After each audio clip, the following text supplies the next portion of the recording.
Hey y'all, welcome back to my channel. I said hey. Hey. Welcome back to my channel. Hey girl. Hey y'all, I'm Jazmyn W. Welcome back to my YouTube channel. Now y'all know I like to jump right into it, but first I must let you know, okay, that if you haven't subscribed to my channel, baby, what are we doing and why are we doing it? Period. Figure it out. Y'all know I love to support a black business every episode, and the black business is moi. Okay, if you want to be featured next year, then send me a little email, honey. But you know, let me know. But you know, I love my little black businesses, so we're gonna get back to promoting them as well. And I might extend the black business thing to a couple of my POC friends, just because I have my girls' earrings on right now. So, but anyway, I'll be talking too much. This is Married at First Sight, y'all. This is a little bit late. I appreciate your patience, but we're still gonna get it done. Lauren from Married at First Sight DM'd me. So stay tuned for the end of the episode to talk about what she said in my DMs. And it was specifically about something that I said in one of my videos. Anyway, let's get into it, okay? On this episode, Pink Hair and Austin, this is like right before the honeymoon, right? So they're spending the night together. Pink Hair and Austin were in the bed together. We're gonna start with them. Typically, we start with the most boring couple, but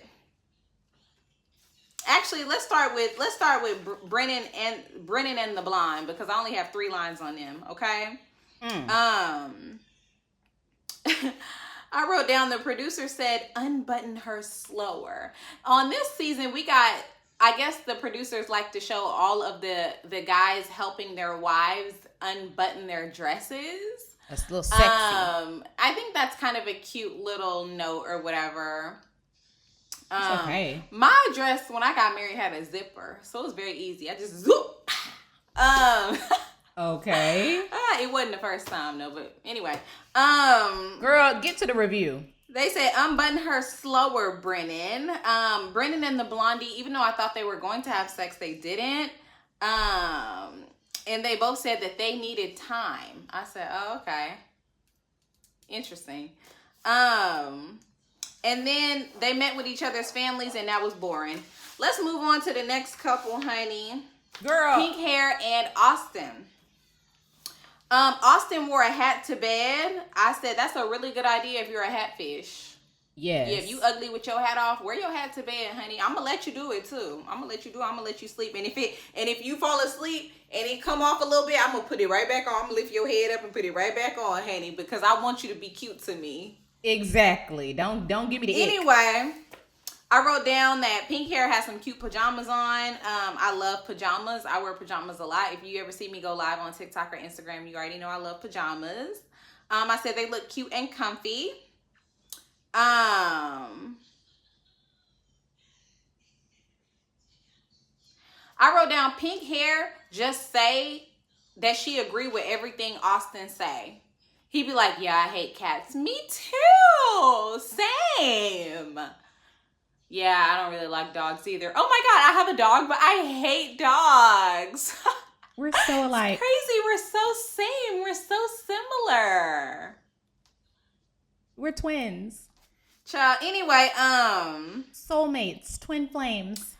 during breakfast, Pink Hair decides to open up to Austin about her medical history, her recent medical history, and how she's has surgery. She has endometriosis. She has an autoimmune disorder as well. And she kind of told him that she's always in pain. And Austin took the news very well. He thanked her for opening up to him about that. And I think he was really, he was really kind in his approach. He asked her questions about herself. He didn't make it about him. He didn't ask invasive questions that we saw. And I thought it was really respectful and really nice.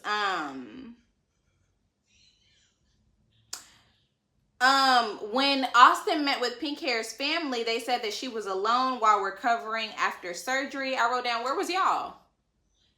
Okay. Why was she alone? Do you mean she was single while she was recovering, or she was alone? Because she shouldn't have been alone, because where was y'all? Right. Anyway, And then Pink Hair was talking to Austin's mom and stuff, and she said she loves to just talk about whether a muffin is a cupcake or whether a cupcake's a muffin. I'm like, okay. Let me not get onto it. Let me not get into it, honey, because when I meet with a man family, I talk about where is y'all's granddaddy at? And what was he doing? And what was he up to? Yeah. And what do y'all think about colonization and apartheid? And sexism. Where do y'all stand? Racism. That's the kind of stuff. That's why don't nobody want to bring me to their mama house. Slavery. They be like, Jazmyn, before Jazmyn comes in, I just want to let you know she's a bit heavy. Hilarious. Anyway. Hilarious. Why did mama tell Pink Hair, I'm trusting you with my son's heart? Girl, get the hell out of here. I just want you to know I'm trusting you with his heart. Baby, why you acting like men don't be the villain every time? Woo, every time, honey. What about her heart? Okay? Because men be the villain every time. The mom will be like, I'm trusting you with my son. I know he's cutting your throat right now, but I'm trusting you with him. He's the one who gonna, do you see how sweet this girl is? Pink Hair? You trusting her with his heart. Child, you need to be worried about his heart. And if he gonna have a heart attack from trying to ruin her. Because, anyway. He's a villain. Anyway, we also saw Michael on this episode. I wrote down, why is Michael here? But honestly, Michael, when he met all the couples and he wasn't going on the honeymoon, I was like, he kind of looked cute right here. Like, he kind of looked cute right here. I could see how he could be cute. And apparently I wasn't alone, because Claire was kind of looking like, dang, why didn't I get hooked up with him? Claire was like, such a good guy. Michael's such a great guy. What a great guy. What a great guy. And I got stuck with this guy, and this guy. Ugh. I think Claire and Michael would have been a good couple. Child, and the way Michael, when he was at the strip club, the way he was looking down at I said, oh, okay. I ain't never scared. Okay, play Nuck If You Buck. Nuck if you buck. Or Buck If You Nut. Yeah. Or Buck If You Trying to. Okay, I'm done. Jazmyn, okay, enough. Woo, y'all have to ignore me, child. I'm crazy. Anyway, she needs Cameron help. and Claire. I wrote down, I love Thompson Hotels. That's where they were staying in. That's where they're staying in their honeymoon. I do love Thompson Hotels, though. They're nice. I wrote down, the producers love to play sexy music during every unbuttoning scene, and they do.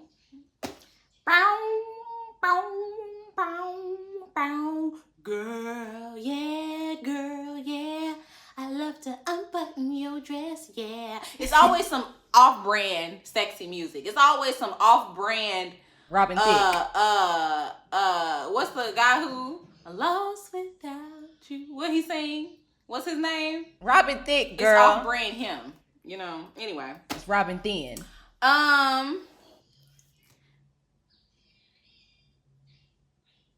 Cameron told Claire he told Claire or us that he can read sexual energy. And he's not feeling any with Claire. I wrote down, he can read sexual energy, but he can't read the room.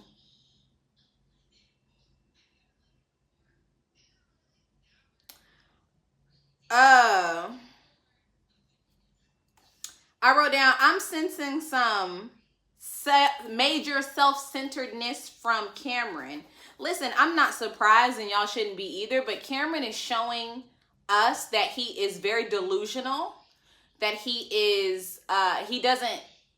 can't read the room. He has a very low emotional intelligence. Because he can't read the room, the way he speaks about himself, the way he speaks about other people, the way he speaks to his wife. When his wife is bringing something to his attention, as simple as carrying her bags, he says, "Oh, well, don't you want equality? If you don't get your ass out." It's like, this is why you're single. This is why you're single. You a tall white man and you still single, that has gotten you nowhere because you're the problem. Ooh! Yeah. Anyway, Cameron also let Claire know that he will never tell her that he loves her. He'll just be all over her. Oh yeah, because you know what makes me feel loved? Being hunched. It do. I'm just kidding. It doesn't. Yeah, No, it do. that was sarcasm, Cameron. I know No. you can't read the room. No, you like being hunched. You like being hunched. He said you'll definitely feel loved with me. One thing about me is when you're with me, you're going to feel loved. When? Never. Lies. And I want to know what woman lied to Cameron and told him that he made her feel loved and when he didn't, and where is she now? Because I want to speak to her. Because she did him a disservice by lying to him and making him think that he's good at loving others and paying attention to other people's needs, because it's very obvious that he is very self-centered. It's probably difficult for him to care about other people's needs outside of his own needs. This is becoming very obvious to me in his interactions with Claire. Anyway, they met with family. I wrote down Claire and her sister look exactly alike. Wow, they look just alike.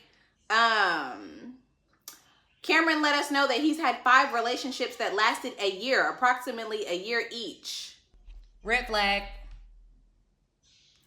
Because I guess nobody could stand him for more than 365 days. I wrote down, somebody said he comes off as super confident. And I said that another word for super confident for me is an a-hole. Right. That part. And I wrote down nonverbal love. His idea that he gives nonverbal love is an excuse to not give actual love. It's a red flag, in my opinion, when somebody says, oh, I don't show love. You know, I don't tell you I love you. I'm going to show you. I don't tell people I love them. I'm going to show you that I love you. No, you can do both. Exactly. Woo. Amen. What's wrong with both? If showing that you love me is all of the effort, you can also tell me, because that's little to no effort to open your mouth and speak. What's the problem? It's an excuse to not deliver on the things that even might make you happy. It's a very selfish thing, in my opinion. Let me know what y'all think. After they met with the families, Claire was talking, and I think Claire's very sweet, and I'm sorry she got paired with an a-hole. She seems very self-aware. When she asked him about helping her with her bags, he says, I'm sorry, are you not able? I would have said, you know what? I'm done with the experiment right now. Let me go ahead and clock out. Yeah, how much is it going to be? $15,000 I got to pay? $10,000? Bill me. Because I'm not putting up with him. I'll make payments. Like, if I ask a man, can he help me carry my bags, and he asks me, am I not able to do it myself? You'll never see me again. I would have lost my mind. I'm not even going to lie to you. I would have said, you know what? I am able. And let's see how many things you're going to be able to do yourself. Anyway, am I being a little bit too much this season? I think I am, and I don't care. You not. I wrote down, be a gentleman. He's an a-hole. That's the end of it. Cameron claimed to be so affectionate, so loving, so caring. You can feel the love. When you're around me, you can see the love. You can feel it. It's just nothing but love around me. But where is it? Where is it? If you're so loving and so adorable and so cute and loving and cuddly and loving, where is the love and where's the cuddly cuddles? Right. I think that you are delusional is what I think. I think that you give nothing and then want people to be thankful and then pretend like you gave something when you gave nothing. At all. Nothing. You ain't gave me nada, nothing. One thing I didn't like that Claire said is, I've been with guys in the past who blank, blank, blank. Who cares? Stop saying that, y'all. I've been with guys in the past who that doesn't matter. It's irrelevant. Especially to me. Irrelevant. It doesn't matter. But I wrote down that Claire just wants to feel cared for. I don't think she's going to feel cared for with Cameron. Doesn't everybody just want to feel cared for? I think that's what human beings want, to feel cared for by somebody. You know what I mean? And when you don't get that and you're looking for, a relationship, even in a situation like this, you don't feel like the person cares about you. It's very, it's icky. Let's move on to the last couple, Orion. Why I keep calling him Orion? Orion and Lauren. Orion got ready for bed and he took his hair down. I wrote down, put your hair back up, baby. Please, immediately. Or get your ends cut. And if you see him on the after show, his ends are cut and he looks 100 times better. It looks very cute to me. But when he got the scraggly ends, for what? What you holding on to that for? Lauren and Orion had a bonnet talk. I wrote down, y'all both need to wear one, and then they did. I said, two baddies. Okay. They both wore their bonnets to bed. My mom was saying, somebody need to tell Orion that all his hair is supposed to go in the bonnet. His hair is sticking out the bottom. Lauren and Orion discussed sex, but they didn't have any. When it came to the family discussions, we learned that Orion's dad left when he was young, and I wrote down, what's wrong with men? What is wrong with them? What's wrong with them? Orion's sister said that he needs 10 minutes after work to decompress. And I wrote down, honestly, you his sister. You're not his wife. Y'all stop with this little advice.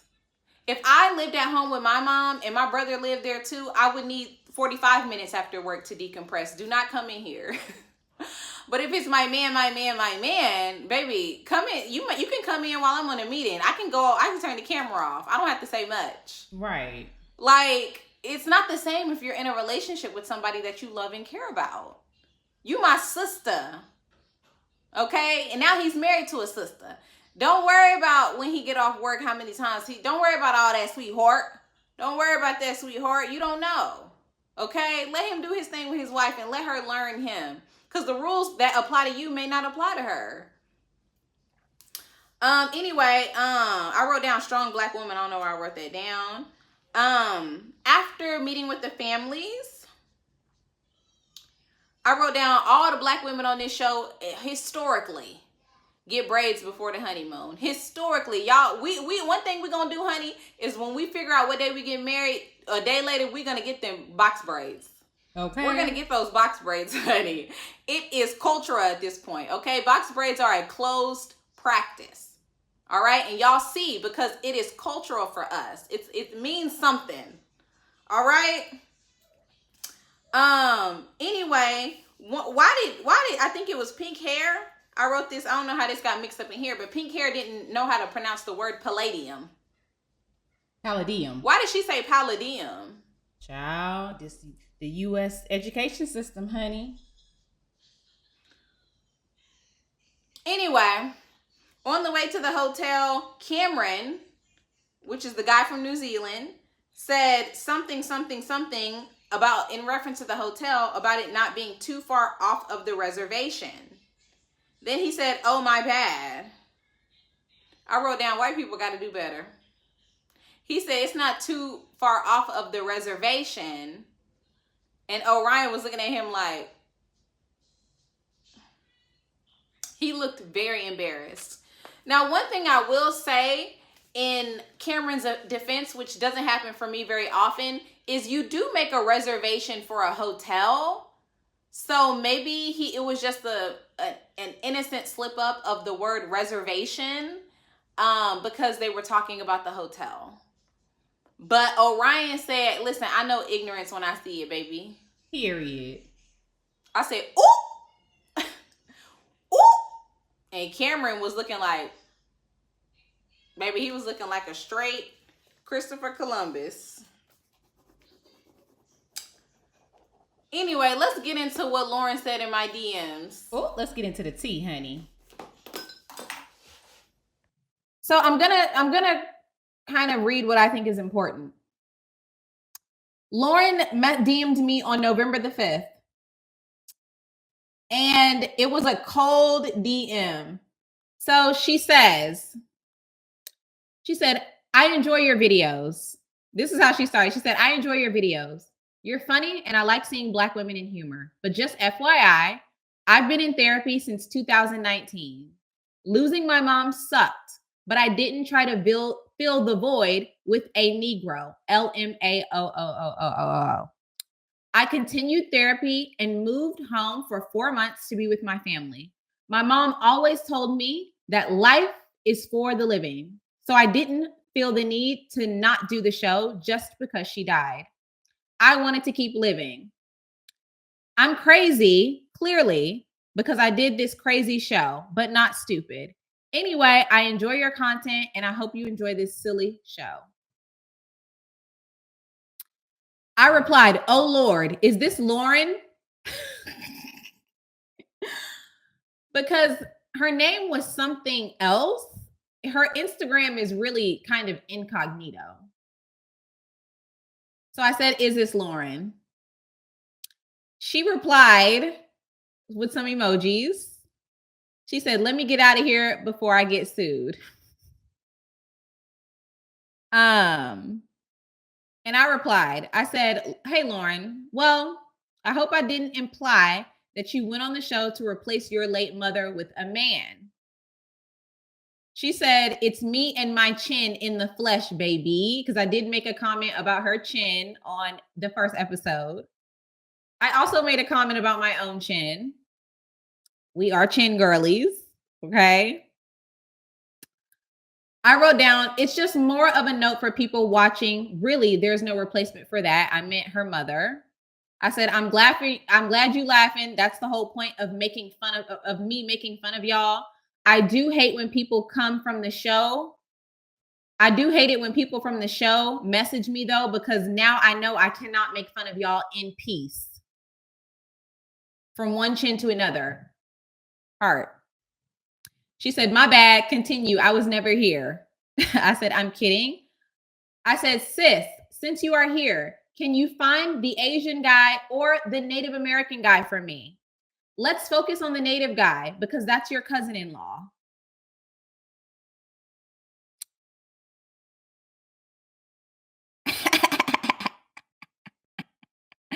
She said, I bet I know which one you're talking about. Did he look like he was mixed? I said, yes. I said, just give me his Instagram. She said, I don't have his info, but I'm going to look into him just for you. LOL. I said, okay, thank you. Thank you.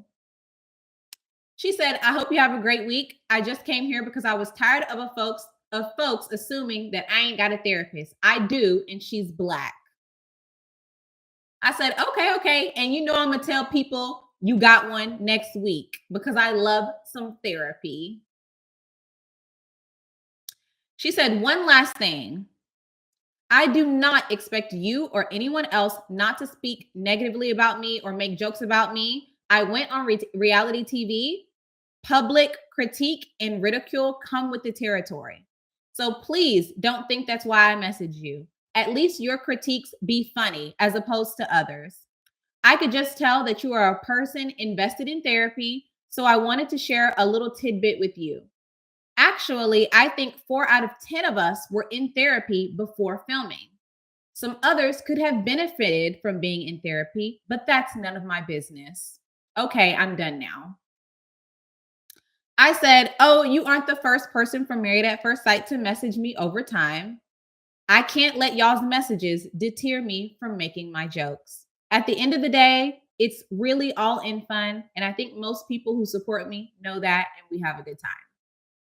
And that was the end. So Lauren ended up being pretty cool. And I'm glad, that she knows that it's just all in fun. And I'm glad she's been in therapy, and that even though sort of the edits and sort of the comments in the moment were probably really induced by producers, that she never thought that getting married to anybody could replace her mom, because it just won't. And that's really what I was trying to get at in the first or second reviews that I did, just because I've had a lot of friends, family members, including my own mom, who have lost their parents younger. younger than, you know, we would have liked. So it's just really important for me to convey the idea is, you know, that, you know, there's no replacement for your mom ever. So yeah. Anyway, did I miss anything?